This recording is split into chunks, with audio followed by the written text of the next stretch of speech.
So one of the traditional challenges to teaching Wing Chun online is, of course, teaching Chi Sao and Dan Chi. Obviously, to be able to learn Chi Sao, that is the sticking or clinging arms exercise, requires a partner and requires a competent instructor. So if you're learning in class, that's not a problem. You're getting those instructions one-to-one. If you're learning online, we're going to need to figure out a way to get you to do the technical version of the clinging arms training, the sticking hand training. And then when you have a chance to learn with an instructor or you get a partner, at least you have the technical format.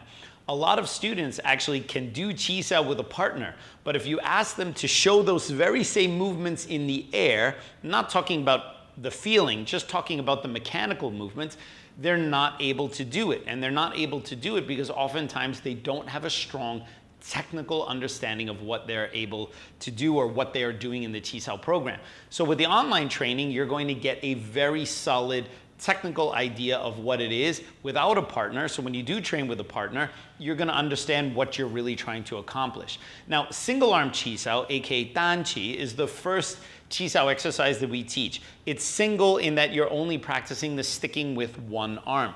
We have three seed techniques in Wing Chun: Bong Sao, Tan Sao, and Fok Sao. The basic single arm Chi Sao trains all three of these on one arm at a time. So with a partner, you would start in the traditional frontal stance. Your partner, for example, starts in Tan Sao. Elbow is 1 fist distance away. I would start in Fok Sao. The Fok Sao is not totally bent the way it is in the Sunam Tao form. If you notice here, my Fok Sao is more relaxed. It's basically horizontal. It looks like this in the Sunam Tao form, and it looks like this in single arm Chi Sao and double arm Chi Sao. So we start in this position. For example, I'm the outside arm, and my partner Dre is on the inside arm, and other hand here is in the Saukyun position, the retracted fist. Just like in the form, when you're in the Saukyun position, your hand doesn't actually touch the body. There should be like a 1 finger distance apart. Why do we do that? Because if it's touching the body, that hand is not active, it's resting. If there's 1 finger distance, just a little bit there, that means I actively have to hold this hand in this position. That means in reality, you're learning to control both arms independently, which is what you need for double arm Chi Sao. So don't slack on this one. Don't do Dan Chi like this. Don't put the other hand in Wu Sao. Don't put the hand back here. There's a reason why we traditionally put it this way. So with a proper upright stance, not leaning back, none of that stuff, my partner will give me a palm strike towards my chest. This palm strike is technically out of distance. Dre would really have to step in to hit me, or he would have to break his Wing Chun structure to turn sideways to hit me. It's okay, single arm Chi Sao is done slightly out of range. It's just for the feeling.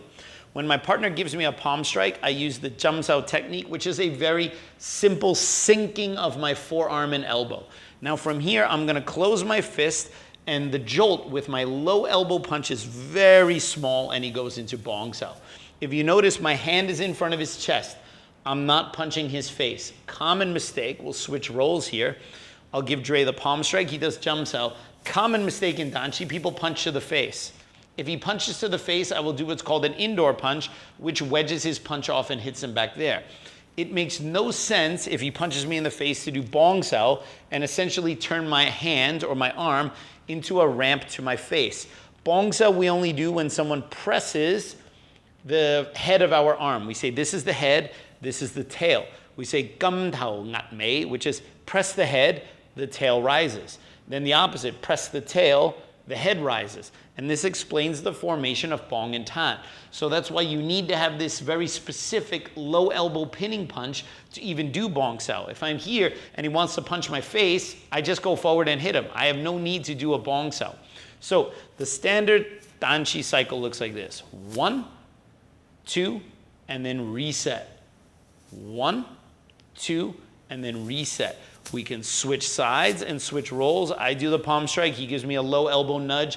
And look at how short his punch is. It's a short, small, low elbow punch.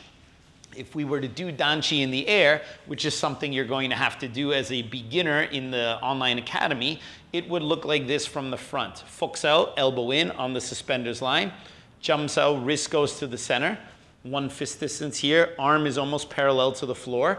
You close the fist and short low elbow punch. And then back to Fok Sao. 1, 2, 3. From the side, as a solo exercise, it looks like this. 1, 2, 3. So you'll notice the movements are very small, very short. Dan Chi is not like this. All these big movements here. This is how you get hit. There's small, subtle adaptations. Now, the opposite role is the Tansao person, the one on the inside. From Tansao, they do the palm strike to the center. Slight bend in the elbow. And then Bong Sao and Tan. So it's Tan, palm, Bong, reset. And that is the solo exercise, or the solo version of single arm Chi Sao. Through the online training, you're going to have to, as a beginner, do Dan Chi solo and learn the mechanical movements. And then when you have a chance to learn with a partner or an instructor, you'll learn how to do it with a partner, which is the way it's meant to be done.